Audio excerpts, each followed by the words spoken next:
I don't think what's being advertised is possible. For selling $1 million tickets, you couldn't have gotten off the streets of New York to record that video. Why do you have to apply for a ticket? I hate to say it, but I'd love to see that go wrong. I think he just threw up a bunch of stuff that looks sick on Instagram. He just wrote shark diving on a list. Presumably most of these attendees will not be experienced in air sports. He has still not booked any artists. I mean, the thing is too, is like, he's clearly good at sales. Just like, stop selling music festivals.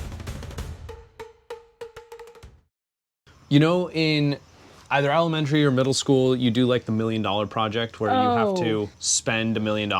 Yeah. That is why this kind of piqued my interest, is because I remember doing that project and it's like, what could you possibly spend $1 million on? That is kind of what caused me to go down this rabbit hole of the story of Fyre Festival Part 2, because they're selling $1 million tickets. Yeah. So we're gonna jump into Fyre Festival 2 and talk about why I think it's probably not gonna work at best. Yeah, I think it's gonna go better. I don't think what's being advertised is possible. And so we'll talk about why. Quick question. Yes. Have you watched the Fyre Festival documentaries for the first round? Yeah, we watched them together. Both of them, right? I think we only watched one, but I'm not positive. I watched both of them and I just couldn't remember. Okay, sorry. Great. Just checking. Great. Okay, so then you do remember the Fyre Festival the first time. It's a big, nice island. There's gonna be a music festival. It's gonna be so amazing. There's a bunch of influencers advertising it. It's gonna be the best thing ever.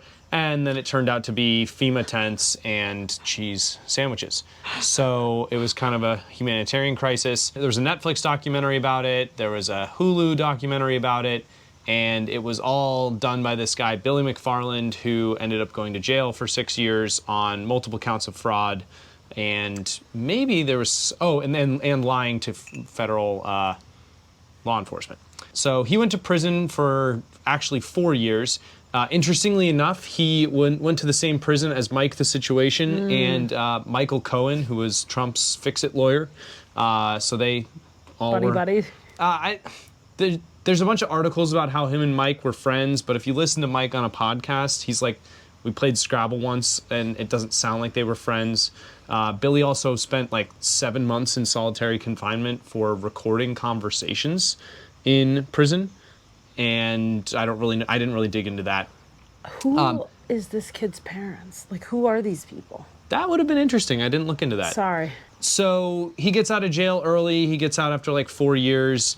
And he is going to make a comeback and do Fyre Festival 2. So this is the video that kind of popped up on my Instagram feed the other day and made me do this deep dive, because it was like, what do you mean you can spend $1 million on a ticket for a concert? $2 million tickets are live and for sale right now on our website. This is the first public Fyre ticket sale. This is the pre-sale last August, which sold out in 24 hours.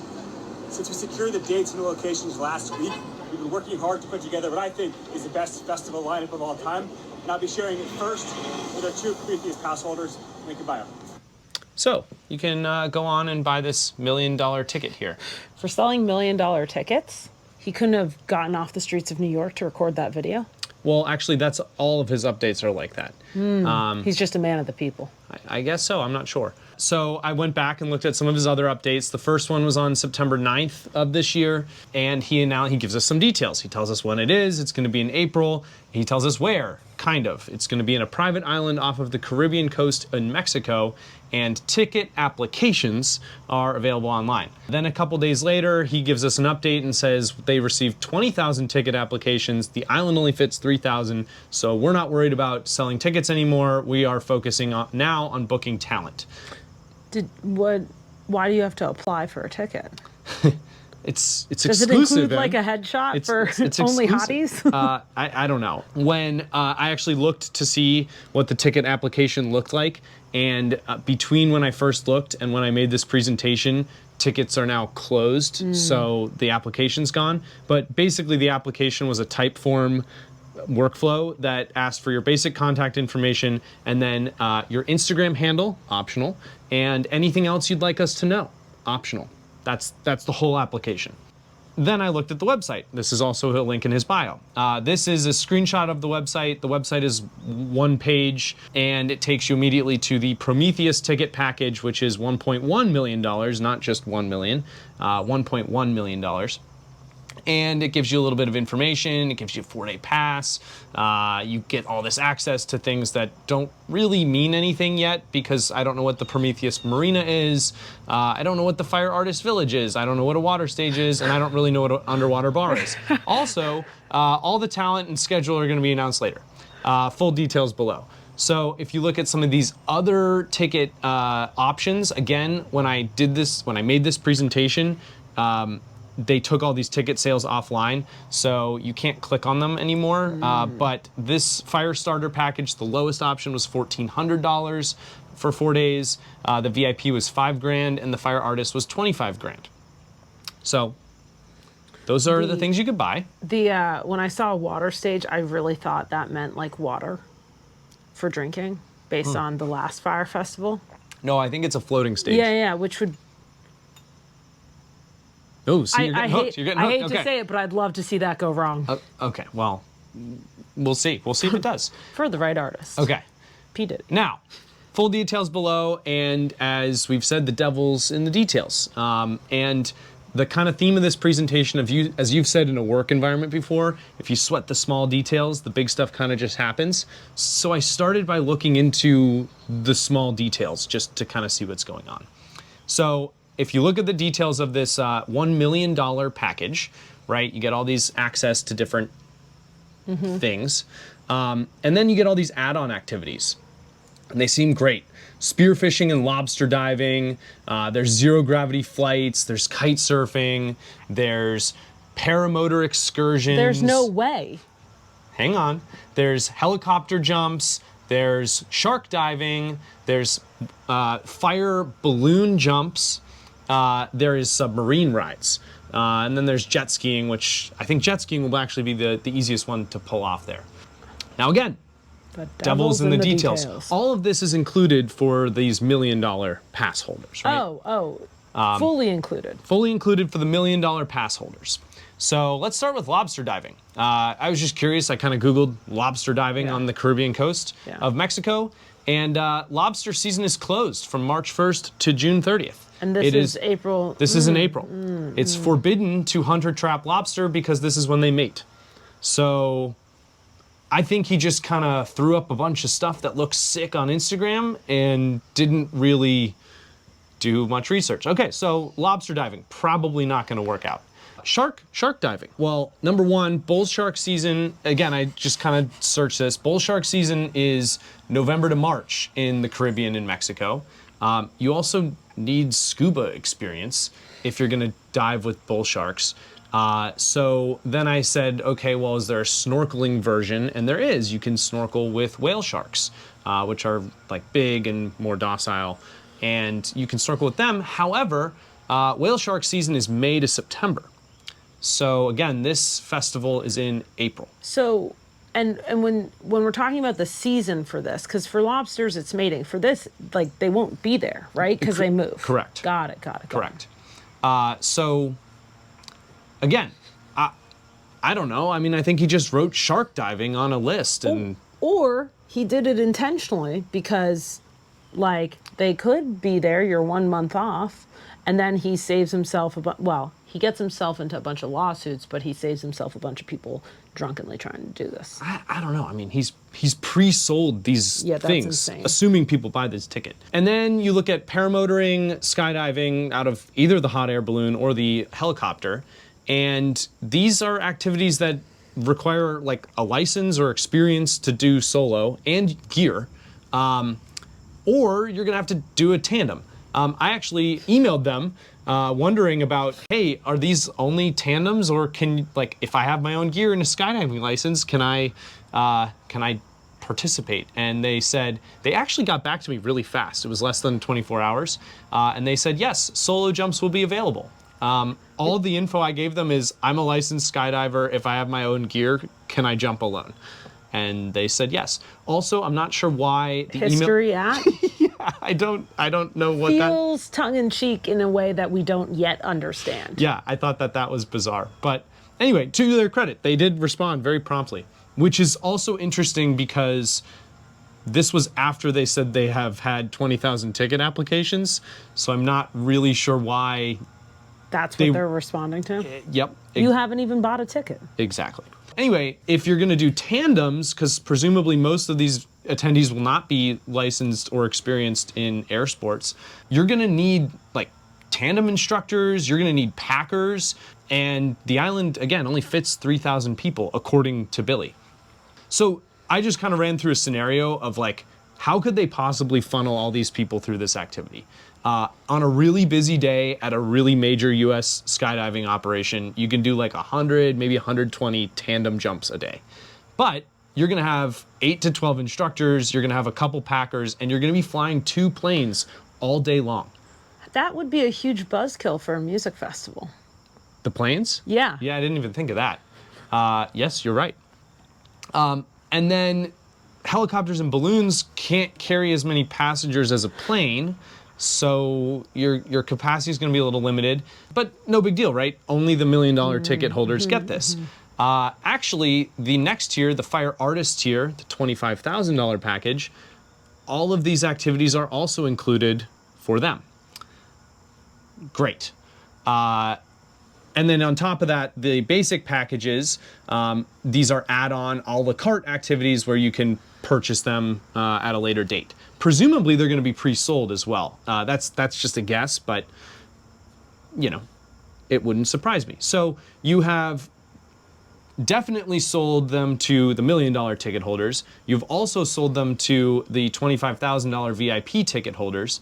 And you're telling the other people, hey, you can buy these at an additional cost as well. Starting to kind of see problems. Let's assume there's 3,000 attendees. And let's just say 5% of them are in one of these top 2 tiers where it's pre-sold. They get included activities. Let's just say half of them want to skydive, right?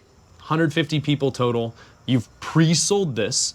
And to pull this off, you would need to do 19 tandem jumps a day, every day for 4 days. That's before any of the add-on people even get to participate in it.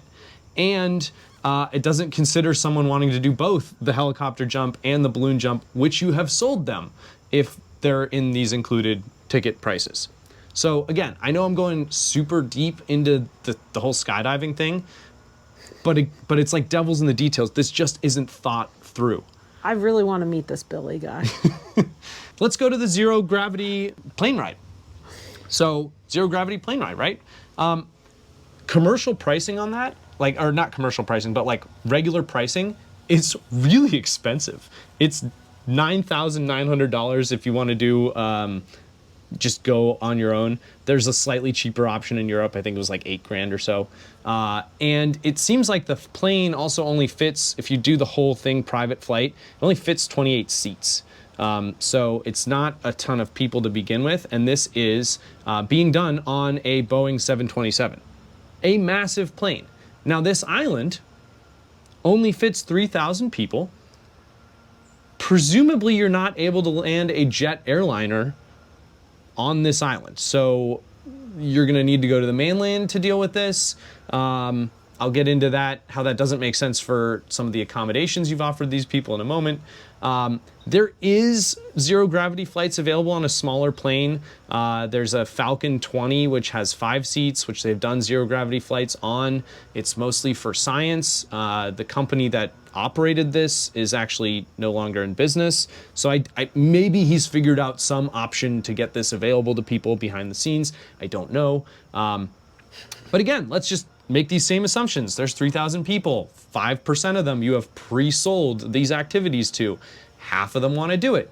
You need to do 7 or 8 flights every single day over 4 days. And again, it's before any of the add-on activity purchasers can even have a chance to do this. So like 16 flights per day during a music festival. I don't know. I don't know what the plan is. It's also extremely expensive. If, let's just say, you know, $9,900 is market rate, all of a sudden the $25,000 ticket becomes a much better deal. Oh yeah, yeah. Which again, Until you're disappointed. I'm not sure it's thought through. And actually, it doesn't make sense. It makes even less sense later. I'll get to that close to the end. So those are kind of the activities. Then let's look at more things that he has promised in this $1 million package. Additional day trips by private plane to neighboring islands and cays, intimate dinners, and other exclusive excursions, whatever that means, trust me. They're also included. So again, even more complicated logistics for things that he has pre-sold. Then, when it comes to travel, if you buy this $1 million pass, you get a private air charter on Fyre Air, which the Fyre concierge team can help you set up. And you'll be able to stay on a luxury yacht in your own private stateroom, presumably adjacent to this island. So I think this, of all things, you probably could pull off, but it's just more logistics to have to deal with here. Depending on the size of a luxury yacht, to rent it for about a week, for those of you that watch Below Deck, is like $250,000. I have to imagine they're going to rent a 50-foot catamaran and call it a luxury yacht. Yeah. Which, you know, Okay. that's more like 10, 20 grand. Yeah, I don't know. yeah. I don't know. So let's zoom out and go to the big picture, actually, because this is a festival, and we've kind of been focused in the Where'd details. you get that? That's like a corporate, like, next slide. I don't know. I just found it. There's a lot of unknowns here.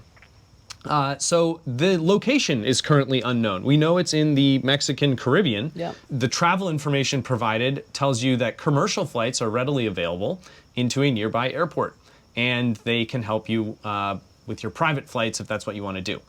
So if you're attending this as someone who is not on the $1 million ticket, you are responsible for booking your own flights. And right now you can't do that because you don't actually know where to fly. No information. Next, accommodations. Accommodations are also your responsibility unless you're in the top 2 tiers of ticket holders. And they say there are dozens of hotels, thousands of Airbnbs, and many villas near this private island. All of these are saying near. Mm-hmm. So there's another leg of travel required to get to the island. Yes. Unknown transport. There will be water taxis shuttling you to and from various pickup points throughout the days and nights of the festival. So you are going to what he's asking you to do right now, which 20,000 people have applied to do, and apparently enough have actually purchased. Buy a ticket for a minimum of $1,400, where you're going to travel to an unknown location. You're going to stay in somewhere, but you can't book it yet because you don't know where you're going. And your whole schedule is going to be dictated by water taxis that he's organizing, but you don't know where they're going to pick you up from, which is, I guess, moot because, again, you don't know where this is yet. And it's 4 days in April, which will likely coincide with Easter/spring break for a lot of people. It's late April. I think that'll be less of an issue. Interesting. But again, it's just like, what? There's so much that can go wrong. Well, it's just kind of like, how are you convinced to sign up for this? I don't know. Because it might be fire. You know, it's a bunch of trust me, bro. Like this is all of the things you're going to sign up for. You're going to pay for a festival ticket. You're going to pay for airfare. You're going to pay for accommodations. You're going to pay for these add-ons, and all of this for a music festival or festival, whichever you kind of want to refer to it as, where he has still not booked any artists.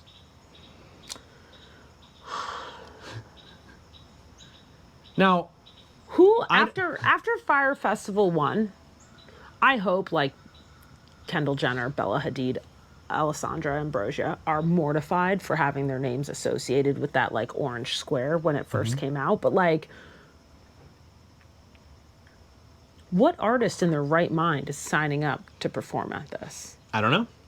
And on top of all of the logistics for like paying for all of these things, you have to pay the artists. Oh, yeah. And that cannot be cheap, especially if it's the best lineup ever. Exactly. So, there's now just a couple of other oddities and inconsistencies.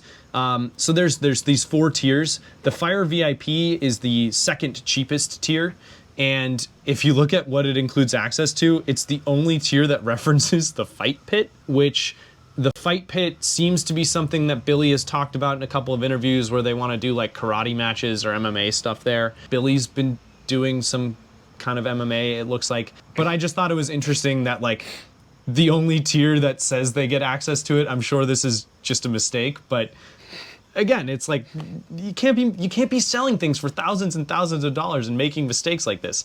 But yeah, only the VIPs will be at the fire pit, according to the fight pit, according to the website here.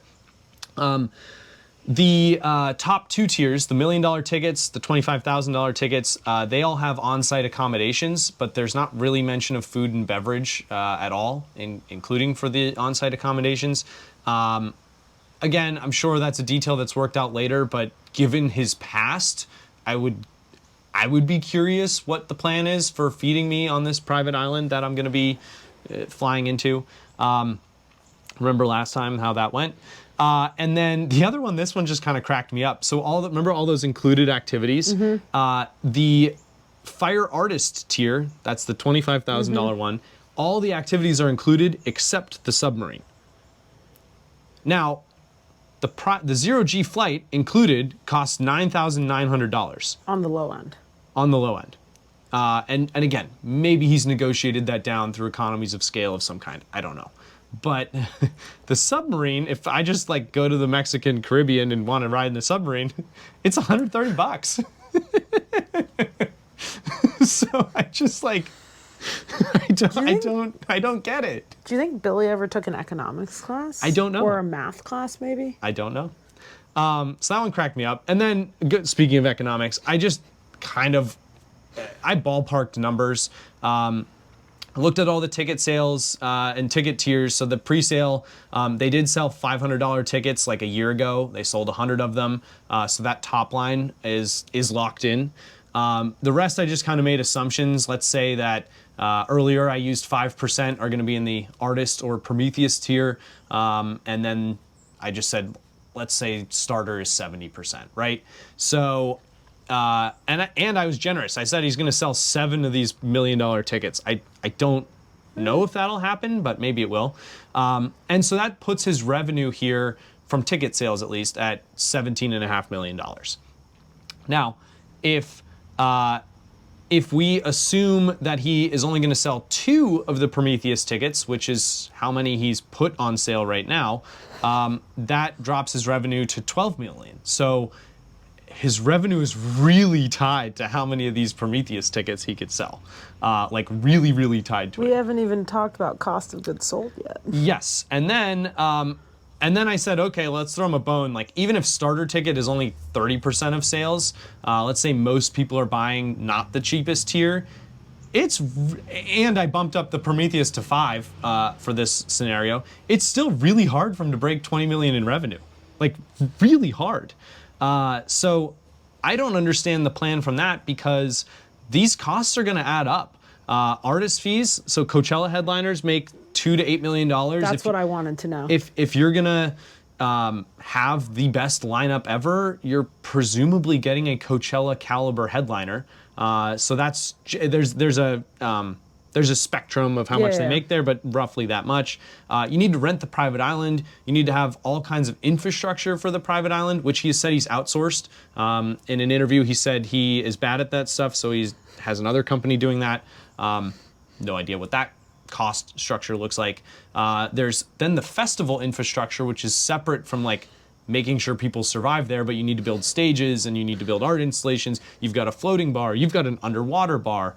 I don't know how that's going to go. You need to power it all, so you need utilities for that. You got to pay these water taxis. You've sold these charter flights for the Prometheus tier, as well as these yachts.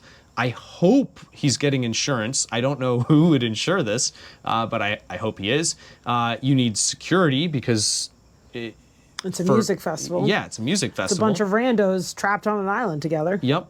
You need to pay for labor, and then you need to fulfill all of these pre-sold activities that you have signed people up to do. So I don't get it. I I don't get how this is going to work. And then hopefully he has something left over at the end of the day. Perhaps he's found an investor to cover this and he's going to build a brand around Fyre, and maybe they don't intend to make real revenue until the third or fourth iteration of the Fyre Festival. That's a possibility. But again, it just, so much of this doesn't seem like it's on solid ground that I don't get how it's going to work. I hope it does. It would be awesome if he pulled this off, and tip of the cap to him, but I really don't see the path forward here with what he is promising. So, with all that said, do you want to come with me? You're not buying those tickets. I can't. They're already sold out. Seriously, like, it's almost embarrassing that this guy ran this once, hopped out of jail, and thought, I'll just run it back. Well, he's running. And by embarrassing, yes, for him, but more so for the people who decided, yeah, I'll work with you on this. Let me also promote this really poorly thought out festival. I mean, the thing is, too, is like, he's clearly good at sales. Just like, stop selling music festivals. Yeah, so that's my presentation. We'll see you at Fyre. We'll be there. No, we won't. No, we won't.